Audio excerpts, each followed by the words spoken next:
Afternoon, everyone. It's Coach Matt and Coach Bryan coming to you here from Elite Sports Academy. As promised, over the last 24 hours, we've brought across a mystery, not so much a mystery anymore, professional footballer.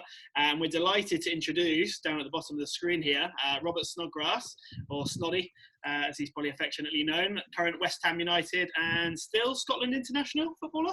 No, Right? no, retired. That side's gone. That side's gone. So introducing Robert. Robert, thank you so much for coming on and joining us today. Much appreciated. Thanks for having me. Thank you. It's just a little Q&A session. We've had quite a lot of questions come in today. We've chosen some of our best ones from our footballers in the academy who just want to know a bit more about being a professional footballer. We've got a few questions that have come from myself and Bryan as well. So going to keep it relatively light-hearted. So we've got about 12 questions. We've got about half an hour, and then you can get yourself off because I know you've been back to training today, so you probably need to wind down. So. Yep. Brian, obviously, as you're a good friend of Snoddy, as you've grown up and played against him and everything, I'll let you kick the proceedings off with the questions today, buddy. So I'll pass over to you. Okay. So, right, Snoddy, first question. This is from Lucas and Finlay from our academy. Who was your role model / hero growing up? Good question. I used to watch. I don't know if you remember there was the run about the time of, it was Davy Cooper, I think it was Tommy McLean, were always wanted to be like an attacking minded player left foot. I watched it was on the TV at the time where there was like the soccer skills, I think it was Tommy McLean and Davy Cooper, and then it was Ryan Giggs done an English version, and it was whatever. I remember the Ryan Giggs one. Whatever you can see in the TV, and they were trying to teach you how to strike the ball, how to curl it, and all that stuff. So they were the first sort of introductions I seen of like professionals on, like, you know, on a TV base. So you then sort of try to follow them, because I was like left-footed, and it would just fit perfect for every day with me. And then, you know, as you get a little bit older, you know, your game changes, you know. But it was probably a great introduction to me. I'd say Davy Cooper and Ryan Giggs was my idols growing up. Not a bad start with players.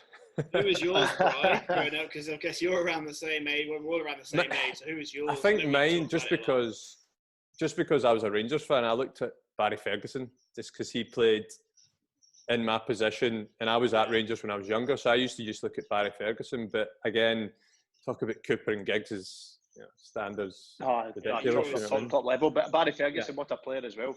I used to feel that all the Rangers youth boys had actually modelled themselves on Barry Ferguson. He's actually styled your body positioning and the way he used to in and out of spaces, left foot, right foot. It was like that you Gilmore, like I was going to say Gilmore. The players were just like, it was as if like he just set like a trend basically, and even his body positioning and all that small stuff that you realise when you get as I said, be a bit older. Yeah, I mean, I know the same, obviously. Sorry, Brian, modelled on professional footballers. I didn't have any that went too far back. Mine, obviously, were part of the Premier League era. I think I'm actually probably older than both of you, so I think I'm the year above you. But mine was growing up watching Alan Shearer, Thierry Henry, then into Michael Owen, and then Wayne Rooney as an Everton fan. So, like I say, you take parts of the game, don't you, and you try and mould it into what you do.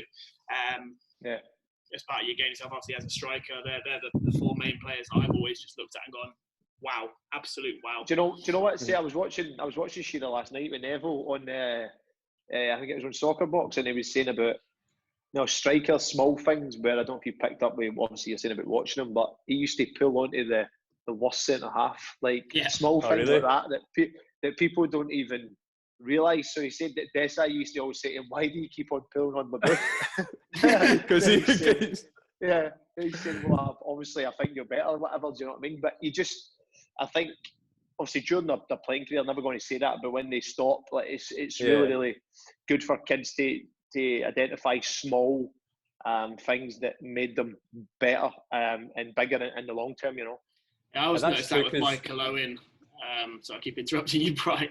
Michael Owen, just one thing a lot of people didn't notice is when he shot, he didn't run off. Like a lot of players will run off and start celebrating. He would run towards the goal in anticipation that if a ball hit a post or the keeper saved it, he'd be the first to react to his natural reaction is to try and get the rebound.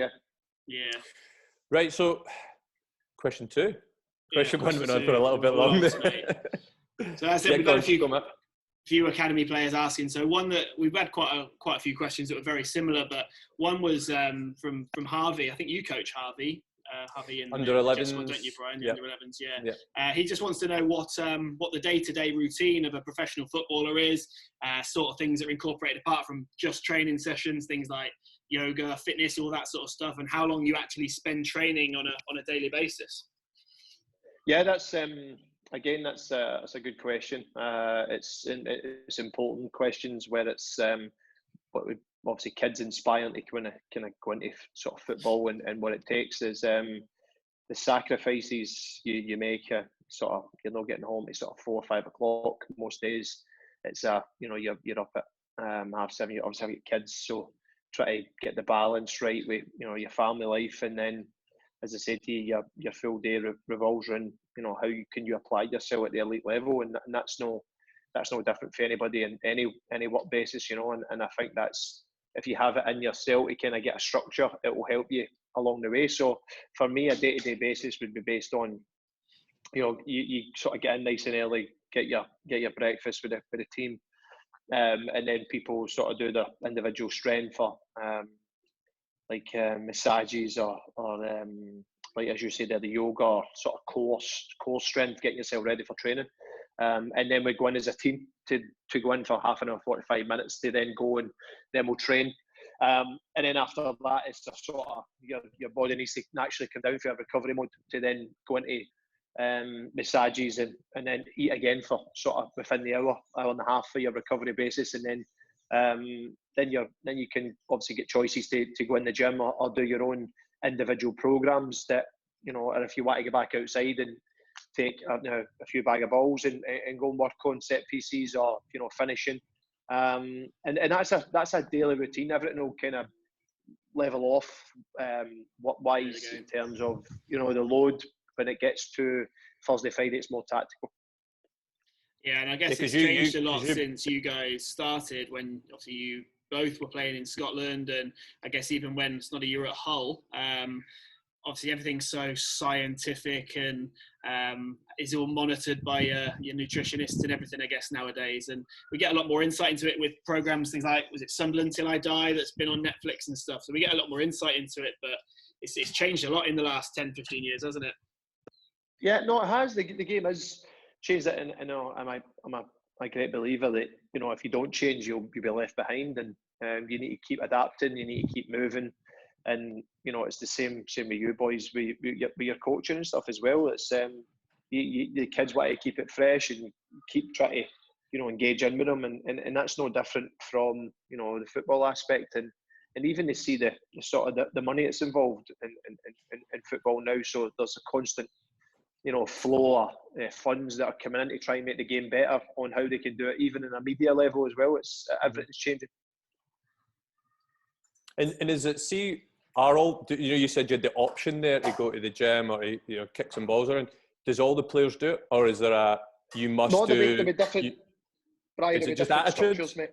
Yeah, I think some lads might do it differently in different days. Yeah.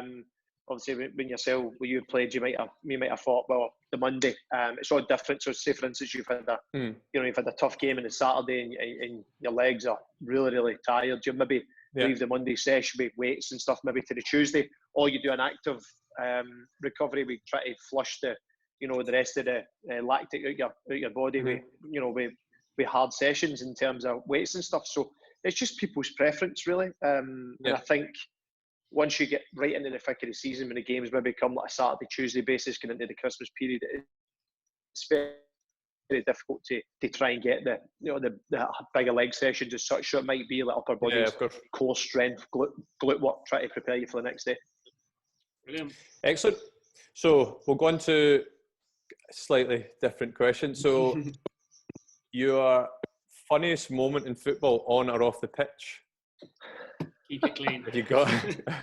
You might have a few off the pitch anyway. No, there's been a hell of a few off the pitch. Remember that. Yeah, we need to keep it kid friendly. I understand that.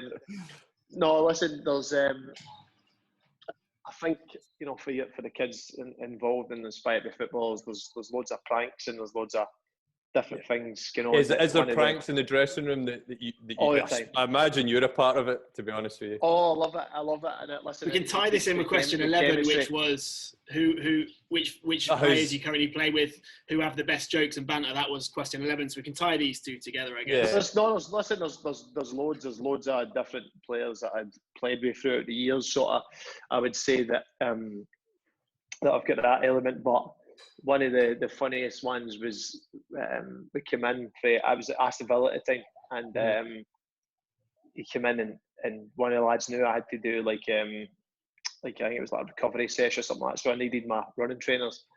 But I'm in the physio room at the time, and the lads have glued them to the bench.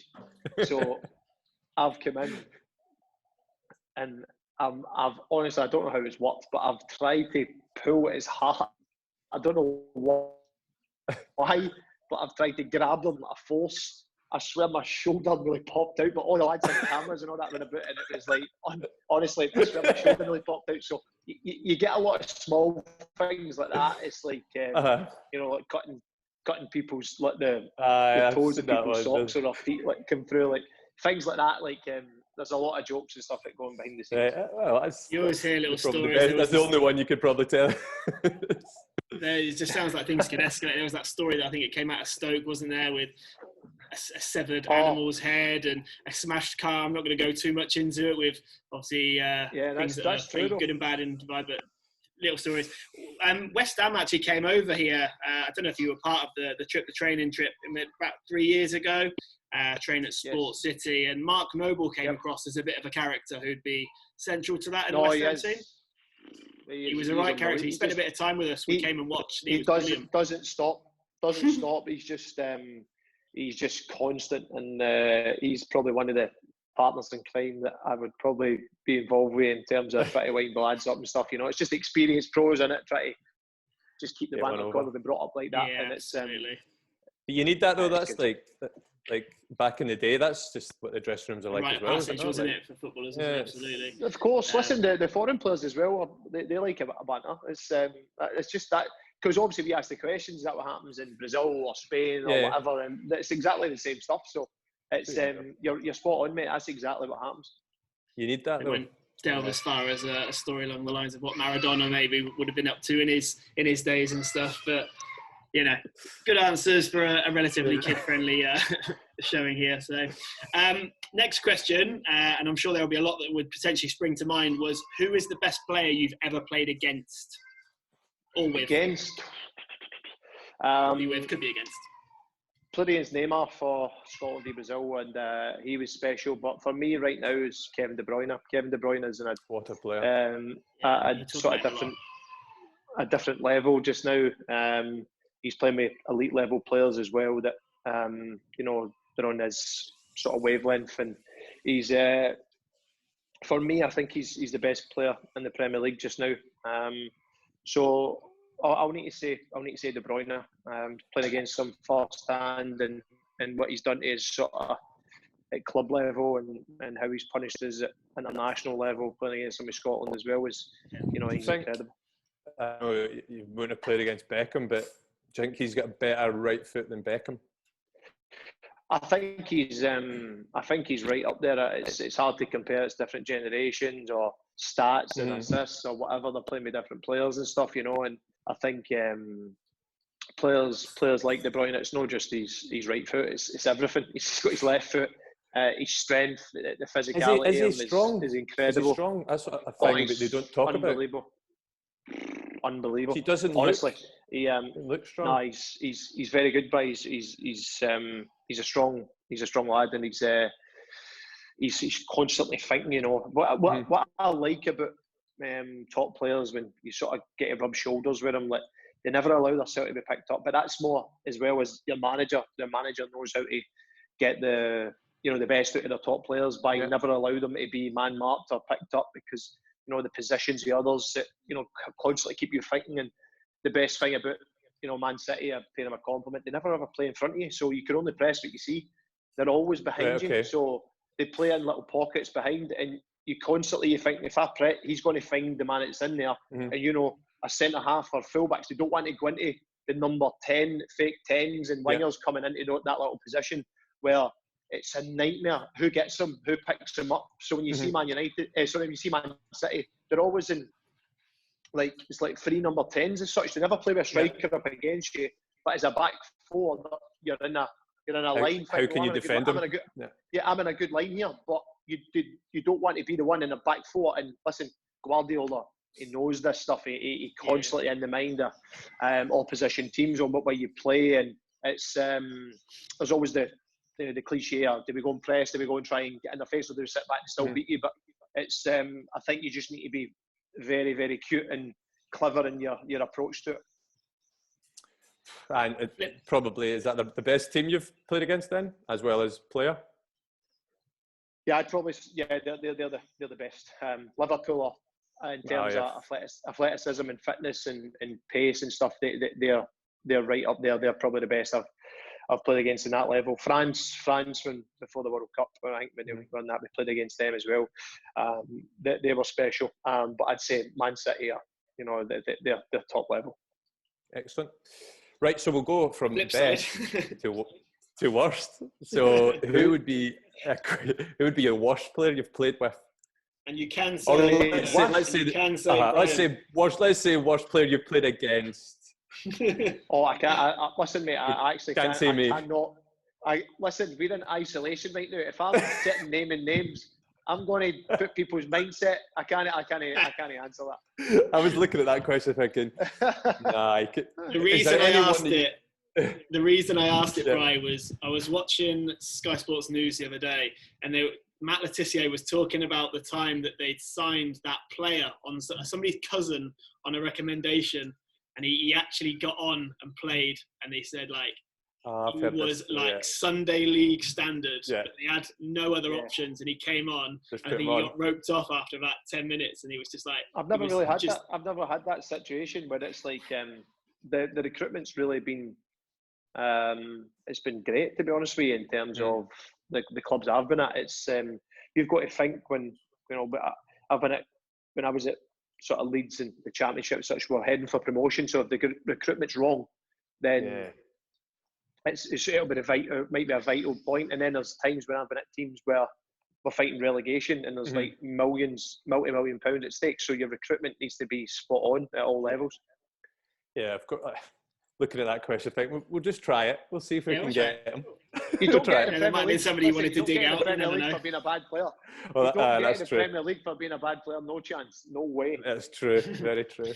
I'm sure I can guess what your response is to the next one. But speaking to Bryan the other day, and he said that you guys grew up in more so playing against each other up in Scotland. Obviously, you guys can talk a bit more about it in regards to the teams you were playing for at the time. But who tended to get the better in games out of you or Bryan when you played against? I'll answer that. Bryan, and I'm not winding you up. I'll tell you the truth. This is my opinion. Bryan was one of the best players I'd played against when I was younger. That's not even try to wind anybody up. He was easy.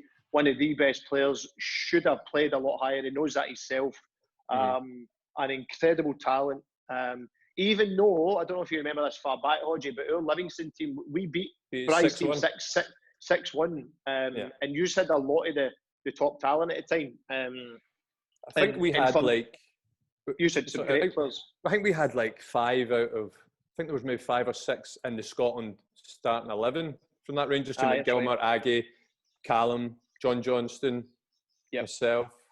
See for me, Hodgie, when I was a kid growing up, I'll be honest with you, I was never pushed to play football. My family never ever pushed me to do anything. Everything I wanted to do, it was a freedom. She says you want to go with my family were we were for East End of Glasgow, and it was quite a rough area, and it was if you want to go and play football with your friends, or if you want to go in the street corner and have a laugh or whatever it is, or you want to go and have a drink with your friends at a certain age, go and do it. You're no any different to us. We're only want to sort of give you the advice to say you've got a chance here. To try and obviously go and try and play and do something we've never ever done, Robert. So when I went into full time and I went into professional football, I hadn't even I hadn't even drank or anything or touched alcohol. I only started having a few drinks of alcohol with my teammates, because all the lads were having a few drinks and things like that. And I'm thinking, what's happening here? I just thought it was totally against it to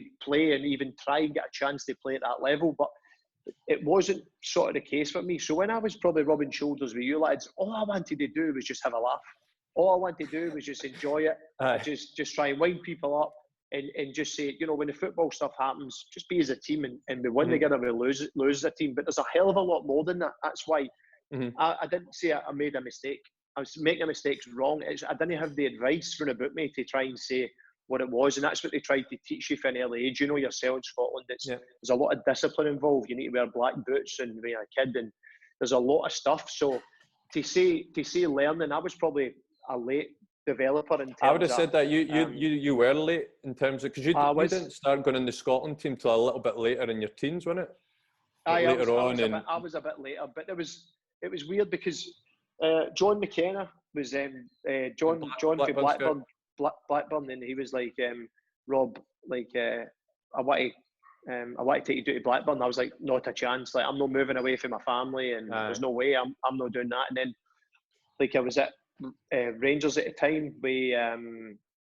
I think it was the old guy Billy and John, was it? The old guys we used to train on a Thursday and across the road for the stadium. And I don't remember Billy's second name. Guy with the white hair, I think it was him. Anyway, he and then I had Celtic. I was training Monday, Wednesday, Friday with Celtic, training with Rangers on a Thursday. And then Livingston, I'd kind of went through the youths at Livingston. So for me, I turned Celtic down. That was a big factor for me. I turned Celtic down at an early age. And you're a Celtic fan, Snod, aren't you? Celtic fan, yep, Celtic fan. We stayed right beside Celtic Park, so it was the team we supported. And then I went to Livingston based on, they said they were going to get me in the first team at 16, and I made my debut. I think it was like 17 in 2 days or something like that. And I scored in my debut, and it was great for me, but it wasn't all plain sailing. You need to learn the game, you need to develop, and you need to study it like as you would do any sort of job, and apply your trade at, as I said, to the elite level, and don't fall behind. Yeah, I mean, I've never been anywhere near that level. I was non-league in the UK, and coming out here and playing with Bryan, you can see what a player he is. You say that you think he was one of the top players around that time, in respective league. Like we vouch for that. Like, no one gets past Bryan, obviously not blowing his trumpet on centre half now, Snoddy. And now he's a centre half. Centre half now. No, he just no one gets past. You know what you are, didn't you? You're on the. Do you remember the Gladiators? You try and run up at the end and just keep going back. The travelator. I went from quite an attacking midfielder. It just kept going back and back. We'll move on because we're quite just a bit. Yeah, we're down to about 9 minutes now. So let's go straight on to if you had to pick a best five-a-side team. This is from Coach Connor. One of our coaches has asked this one. Five-a-side goalkeeper and then 4 outfield. Goalkeeper right now, Fabianski in goals, and the Andy Robertson defence. Yeah, I can see that. Quality. I'm going to say I'm only playing, just so you know, I'm playing one defender. I don't worry about defending. It's attack. Is this players I've played with? Yeah. Yeah, players we've played with. Is it players I've played with, or do you want me to go? Yeah. What do you play with? Yeah, played with. No, actually, change it, because see, for the podcast, we're doing a thing in a few weeks for players we've played with. So just change it to normal. Okay. Five-a-side. Yeah, do that. Just your best. Yeah, it's fine. That's fine. No, I'd say goalkeeper. The keeper from Man City, Ederson. I think he's incredible. He's like my second defender. So I'd say him. And then Ederson, then Van Dijk. He needs to play at the back because I'm playing with one defender. I need somebody he's got everything. He's got pace. He's got everything. Yeah. And then I say the sitting midfielder. I would go Declan Rice. I'm going to say Declan Rice in there. Okay. West Ham. He is a hell of a player, and I'm going to put De Bruyne De Bruyne is in. And then my attacking options, I'm going to have in there Mbappe. He needs to get in for pace. And then quality. Up top, we need experience, hold it up and go for Ronaldo. He's got a chance, that boy. So a bit of a shock in there. So Declan Rice is the only shock. Declan Rice is in there. It won't be a shock in a few years.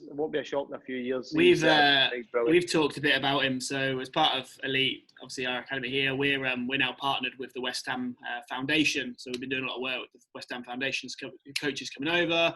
We're meant to have our UK trip in August, which looks very up in the air at the moment due to the whole COVID-19. But Declan Rice has been one that has been talked about a lot. And I mean, you hear a lot of people, because he's been playing for England, say, not good enough, shouldn't be going World Cups, etc., etc. But it sounds like you've got a bit of a different opinion on that one. No, listen, as I said to you, I rub shoulders with him daily and play alongside him. And he's a hell of a player. He's got all the attributes to be at the very top. One thing I've said to Declan is what he needs to do is probably score more goals with his shooting ability, not in terms of to try and get his name out there more or anything like that. It's just to add it to his game. He's got great finishing ability when we're in training. So I'm saying to him, like, you're a top finisher, and you should be getting more goals. And everybody wants a goal scoring midfielder. I can't remember the last Lampard, type player we've seen that's scored 10 to 15 goals like a season.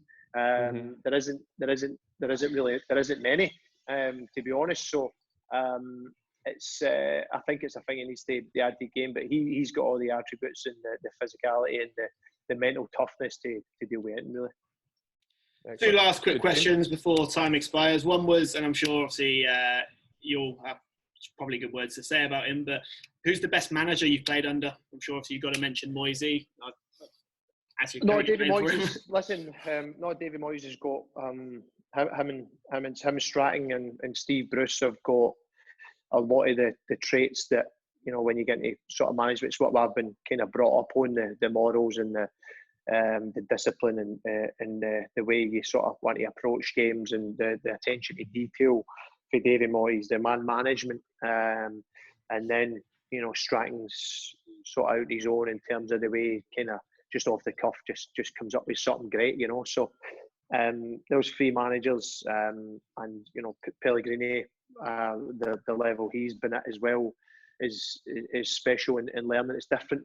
Each manager, obviously, Bryan will tell you, each manager brings different qualities and strengths that you remember, and it's got to really touch you in terms of an attacking-minded manager. Maybe for me that I would like, because what he's focused on is attacking. So it's it's just I'd probably say them 3 or 4.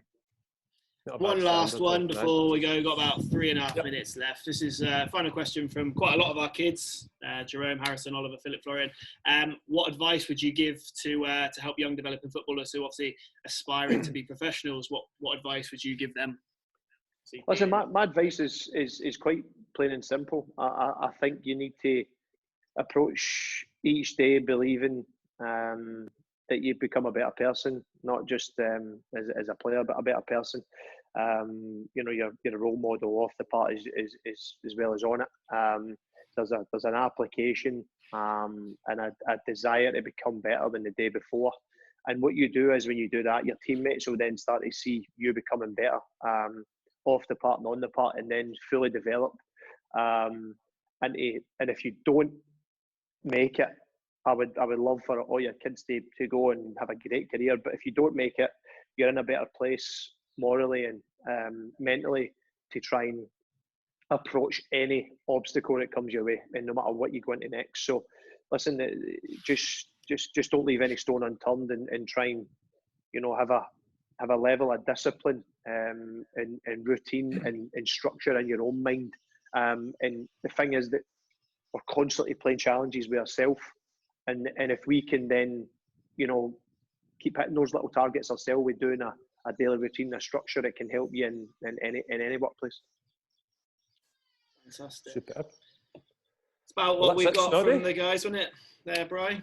Yeah. Ticked off. Perfect. I mean, this will be excellent for our kids to see this and listen to the stuff that you said. Yeah. No, I did this way. The West Brom, James Morrison asked me to do it with the West Brom under 23 lads, and I did sort of similar thing, and he messaged me, says like all the kids were meshing him, like me and Andy Robertson did it together, and went in and done it, and I think kids need this sort of stuff, mate. It's vital and it's important that they realise the truth and the structure. Obviously, you need to keep things like kid friendly, but when if you're talking to like an 18, 23-year-old, it's easier than talking to a kid that's maybe 10, 12. You know what I mean? So obviously it's totally different. It's I think if I'd had the guidance and the advice that I obviously know now and try to pass it on to younger kids, I think I'd have been in a hell of a lot better position. I'd have definitely went down south a lot earlier. Like 100%. I just feel as if up the road, I think we're so far behind, Hodgie, miles behind, and it does show. It does. Well, I used to get into that way. We used to get into the Victory Shield thinking, Jesus Christ, look at the size of some of these boys. I know. Like Mark Noble, I played against Mark Noble. We played against Mark Noble. I can remember that far back. Mark Noble. It was on telly. One of the games was on TV. And we played against. I don't know if it was Northampton or somebody's ground or something like that. We played, and it was. I think we lost 2-1 or 1-0. I think it was, and they were just physically stronger in every single level, faster. Like, so, as I said to you, like, is it a genetic thing? I know, or is it just they're getting educated better in terms of the coaching or however? But yeah, you don't know, mate. You don't know. As I said to you, it's when you're a player, you sort of focus on it. But I'm coming to the sort of that stage of my career where I like to study and learn and focus on a lot. Right, we lost you anyway there, Snoddy. We'll just do a quick 5-minute sign off. So yeah, I know we asked most of the main questions. Just a little one. Just remembering back to one of the questions one of the kids asked was obviously everyone's in the situation at the moment. Probably should have asked it at the start with COVID-19 and being locked down. We certainly are here in Dubai. It's relaxed a little, but no sport at all. What have you been doing to kind of keep fit in isolation on your own? No, not so much. Just kind of the physical side, but the mental side is tough. You're right to touch on that fact. Is the physical side, all the running stuff, and you can put all that stuff together yourself really, and go outside and stay active. But the mental side is tough. That's why I've set up a podcast as well, which is massive in mental health in sport. It's called Lockdown Tactics. It's incredible, mate. We've had your kids and stuff would really enjoy it. We've had John Terry, Jack Wilshere, Dan Fletcher, Andy Robertson, Declan Rice, and I think Alicia Lehman, Switzerland international female footballer as well. Leon McKenzie, ex-boxer, talking about stuff, mental health and sport. So the stuff that we're touching on, mate, is there'll be a lot of physical challenges on there as well, where kids can stay active and go out in the back garden and do different things, challenge themselves, getting a ball, might just be left foot, right foot or whatever. So it's very important that as much as the physical side of the kids stay, mentally right and keeps chatting to people, Because, I mean, that's the thing that we've been trying at Elite. Obviously, we've got no sessions and you've had the lockdown and a lot of kids aren't allowed out. So we do like 3 times a week. We've been doing maybe half an hour little live sessions from like our apartment and stuff, just to keep them active, doing little quizzes, doing little pre-recorded challenges and stuff, and as you say, I think it mentally helps them a lot, just to keep doing stuff that they enjoy, and because it's easier. And how do you find it? It must help you as well, no? I mean, Matt does it. I do it after our 30 minutes of a live session. Do it live on Facebook, and you get a bit. You feel good after it. You feel you're sweating. I mean, you're sweating. Better than just sitting doing nothing. It's good to. You're no different, and I'm no different. Exactly. From the kid. Exactly. It's the same thing. That it's nobody's given us a script how to deal with lockdown. Nobody's given us that's true. A certain formula that's got to work. I think the biggest thing you can do is sort of, it's sad to say this, but you appreciate your friends, your loved ones, and people around about you a hell of a lot more than what you did. Like, and that's everybody's like that. and it shouldn't be that a lockdown or COVID-19 or certain things should remind you of that. You should be constantly reminding yourself of that. So it's I think you should be keeping active on the phone, when it is through your work base or family base. So I definitely keep your circles close. Like you say, it's exactly the same for us. Obviously, we're all humans. I know you're a professional footballer and people look up to you and that. But obviously, the reason I ask is, I mean, we do it. We're trying to inspire children, keep them fit and active, keep ourselves fit and active. For you, I guess your end goal is a lot bigger and more valuable and has a lot more riding on it when it comes to you guys getting back to playing the games again, the Premier League, and if, as and when that will resume. And I guess promotion, relegation, titles to be won, a lot of money to be won in regards to prize money and TV revenue for next year. So, I mean, we had a brief chat about it before we went on the recording. Are you personally ready to get back into that live Premier League environment, ready to play again? Because we can't wait. I'm ready to get back. I'm ready to get back in. I'm physically ready to go back and try and train with my team. I'm not ready to go back playing. Nobody will be because we've not trained as a team. We've not trained more than like one, maybe two tops for a distance. Like that's not really happened. So it's all sort of government related over here, and statements that go out mostly every Sunday or Thursday. So for us, we're just kind of waiting for each step really for Boris Johnson, and he's made a statement that then we thought we're going to twos and threes, but then it was this week again we're training in ones, and I think Bryan will tell me into that sort of that level. It's you'll need to take weeks upon weeks before you can get back into playing at that tempo. It's like you could be the best on the treadmill, you could be the best at 10k, you could run a marathon, you could do that. It's not football. It's not 11-a-side. It's not 5-a-side. It's no football. You know what I mean? It's different. It's nowhere near that, and it's. I think that the game has changed and the game's developed. A lot of the lads, I'd probably say a high 90% that the players will be doing everything and pushing themselves to a level now, because it's all. The game's kind of evolved into your fitness model was such as well that you sort of step off it for 2 to 3 weeks, you'll be right behind, because the way the pace is so fast and the training drills and the intensity. So that's not the case. I think that all the players will speak to the fitness coach. The players at West Ham have been bang on it. And they've been doing all the plans and the structures and the programs that have been set in place. I guess it's just for you guys like having another pre-season, isn't it? Pre-seasons come halfway through the season. This is harder. This is harder because it's a mental weight to see when pre-season actually is, because we don't know. But if I'd have said to you 5-10 years ago you're going to have a pre-season with 9 games left, you'd think it was crazy. You know what I mean? So that's exactly what's happening. We've still got 9 games to play. And then when you're going to be coming out of that, then you can be going right back into another season. It's going to be it's mentally tough as well as physically as well. So it's we're just trying to find the right approach with the sort of the powers that be, the Premier League and the clubs, the representatives are all speaking to try and find the right solution. Just seeing as we were on here that I think the FA have said that there's no live professional sport till at least June the 1st, isn't there? That's just come through. So, I mean, do you see it as playing these games behind closed doors and then literally it rolling into a next season straight after? Genuinely don't have a clue. I don't know what the structure is in terms of when we're players. We just focus on the next day and how it's going to be safe through the guidelines, because we've all got families as well. We're all missing a game of football.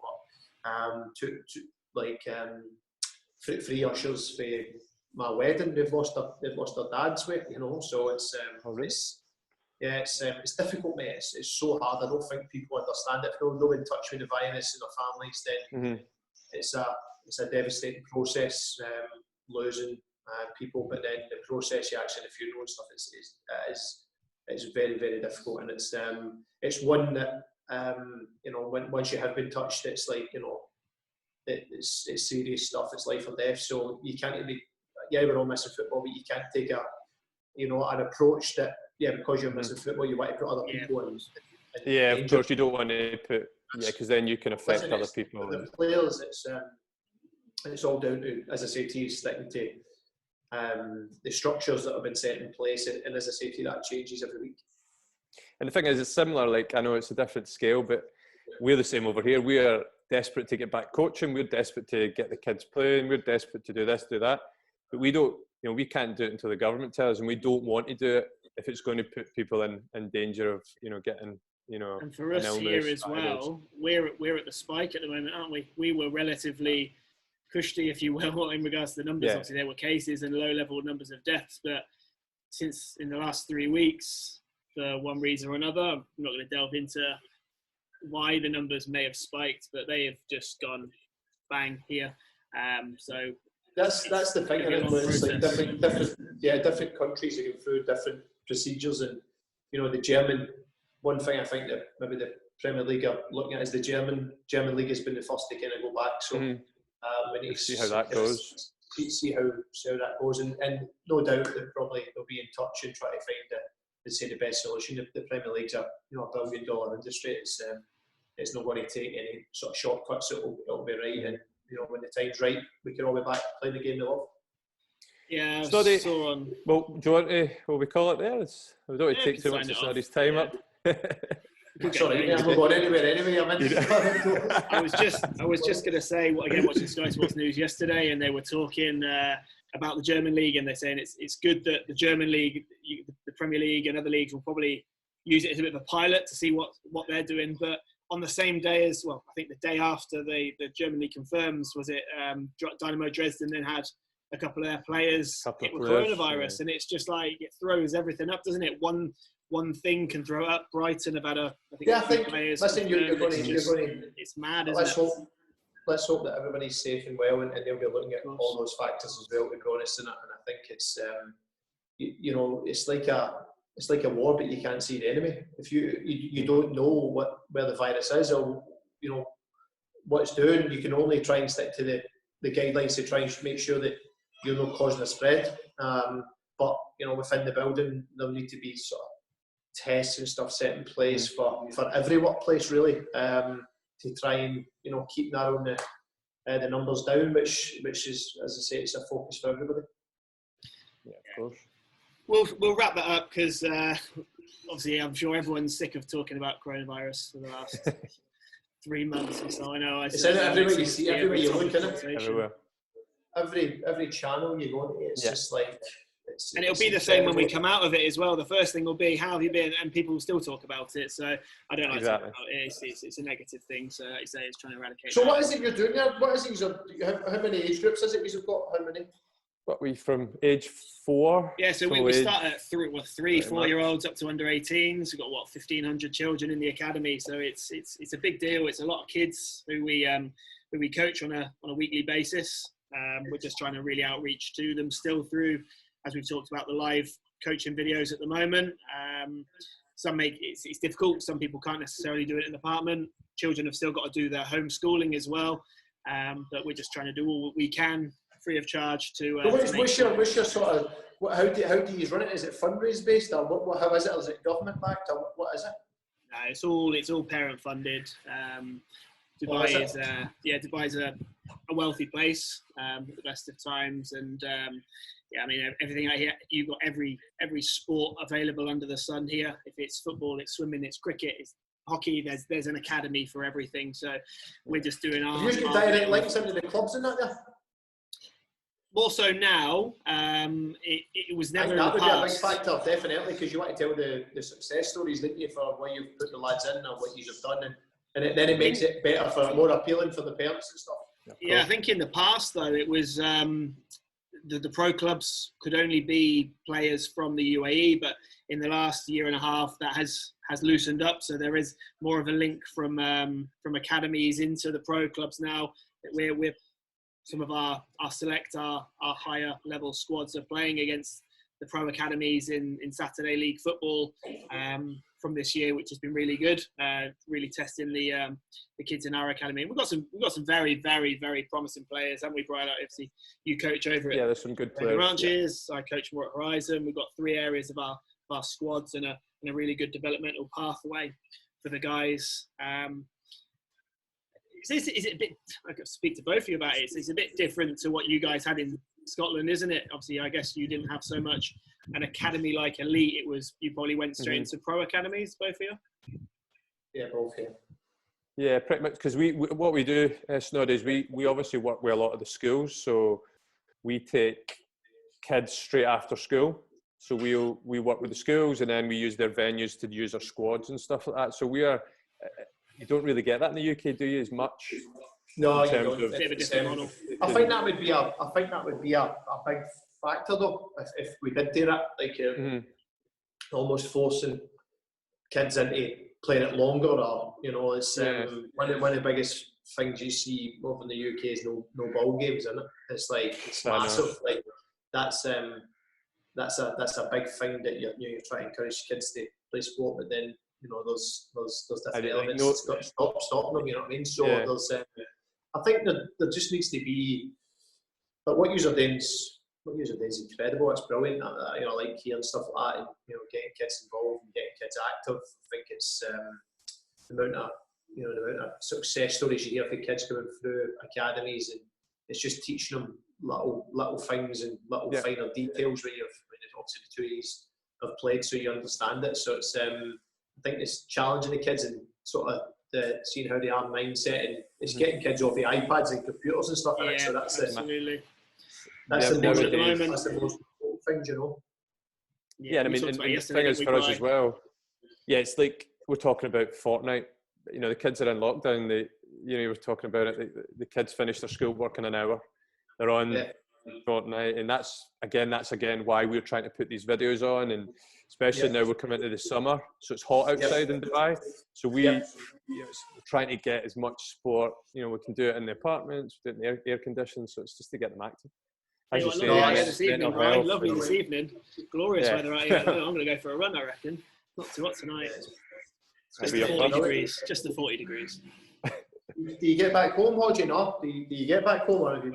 I use, because my fiancée Alana, she's school teacher, so she gets all the holidays. So I try and go back in between. So I go like Christmas, a couple of weeks in the summer, and then maybe like a week somewhere else, October week and stuff like that.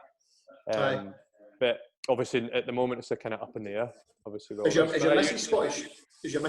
She's from East Kilbride. So she came over. So she came over first, and then I came over a year after. What was the last club you played at here then, Hodgie? I was Arbroath. Played with Arbroath under Dick Campbell. So we won the league, and then I just moved over here. Was Jimmy Scott there when you were there? No, Jimmy? Aye, he was there. Mad, isn't he? Some man, isn't he? Crazy man. He played with me at Libby. He's mental, mate, honestly. Aye. It's so funny. But he was another one. He was a good player as well. There was a lot of good players, and when you realise when you get a wee bit older, it's sort of there's a luck factor as well as your application and all that, and the desire. The desire definitely is for me is the biggest thing. It's a mindset and it's a sacrifice. The big one. It's the main one, I think. Because dealing with the sacrifice, moving away from home at an early age, you've done it obviously earlier than me, but to try and deal with that, being on your own, if you're actually moving away, this is something I've not been used to. So it's learning about that fact as well. Do you know what I mean? Mm-hmm. And that's probably something that, obviously we teach the kids football and this and that, but you don't really find out character and that until you get taken away and you get put in that environment. And then that's why probably you'll find that usually university, isn't it? Well, yeah, but Hodgie, the thing is, right, is that listen, that we come in cultures, right, and we create this, and the one thing you need to do. I don't know if you already do it within the academy, but the biggest thing is let kids know it's okay to fail. Like in any workplace, if I was employing you two and you hadn't failed in your life, I'd be worried because I'd say, well, they too haven't experienced failure. You need to experience failure to realise what it means, the hurt, the pain before the success. At the end of it, by getting yourself back up and challenging again. That's why we set the podcast up, and it's a good element for you as with kids, that everybody is constantly having a competition against someone else, but it's the competition's with you, So if you're going to your very max and you're trying to do the best you possibly can, that may be your best. So if you can't give any more, don't worry, it's fine. But as long as you're not leaving yourself wide open to not be doing that, then that's where the problem happens. You know what I mean? It's fine, to go and you can go and how many bad games have we had? I've had loads. I've had loads. You're going to get that game every year this season. I've had games where I've had a shocker, but I've scored. Everybody's like, "What a game you had!" What a game you had, aye. I'm like, well, I didn't really have a good game. I scored. Exactly. It was a defining moment. But that's the biggest thing for me is you get older, and that's what I'm trying to teach my girls is it's okay to fail, but make sure you're not sort of failing through any sort of lack of effort or lack of trying. It's okay. Sort of feel that's fine, So I think it's the biggest message to sort of push you at this moment. It's like when you go on people's social media platforms, say it on the social media you've had a bad day. Tell people it's okay to have a bad day. If you're constantly painting this picture through something, then it's only going to come crashing down, and you can't even tell people about the hard times because you've painted this picture as if everything's brilliant in your life. That's not how it works. So tell the truth. You're in a position to just be honest, and it's okay sometimes because everybody has bad days. You know what I mean? Kids will go through bad days. Kids will go through a lot of people will look at it and go, professional footballer made millions of pounds. How can they have a bad day? You know what I mean? They'll go back to their big house. That's just the judge. That's just the people judging. They've wanted to get they've got a perception before they know you. So if that's the way that it is, then listen, crack on. But I think the best thing, that's what we're trying to do right now as well, is pick up the phone to people and ask just, how are you? How's things? People wish people a happy birthday through social media without actually speaking to the people first, and it's Facebook. Just see how they are. Do you know what I mean? That's the biggest thing, and it's challenging a lot of people right now, and probably with yourselves the same as me, and kids doing homeschooling and stuff, and it's the homework's coming in. You think, are you helping? Are you helping? I'm trying, mate. I'm trying. Let's just say I've learned a lot. It's great, mate. Great meeting my missus and stuff. We've sort of enjoyed it. You know what I mean? And it's been good. You know what I mean? I've spent a lot of time. 16 years, mate. I've been at it since I was 16. Where it's you get that 45 weeks break, and you're not really getting a break because you're still training for 2-3 weeks at that. I continue to keep ticking over. The thing is, you'll be Premier League. You're travelling every weekend, pretty much. Every week, mate. It was home games, away games. When you're travelling, you're staying in hotels. So for me to get to spend time with my family and kind of just find me for the first few weeks. But I'll be honest with you, I'm missing football now. Oh, I think everyone does. Yeah, absolutely. We were on that session. So some amazing answers, some fantastic advice from me. Snoddy, thank you so much for coming on. I think the kids will love it. I'm thinking they've got to sit for a bit of a longer video than 100%. First anticipated, but gives them something to do. And obviously they can take some notes from it and just hopefully apply it to what they do in their football, in their day-to-day life. I said some amazing advice. So thank you very much from me. I'll let Bryan sign off, of course. Snoddy. Excellent. Thanks very much for your time. It's been brilliant. Anytime, boys. Thank you. Cheers. Snoddy, see you later. Stay safe. Thanks, Snoddy. Take care. Bye-bye. Bye-bye. Yeah.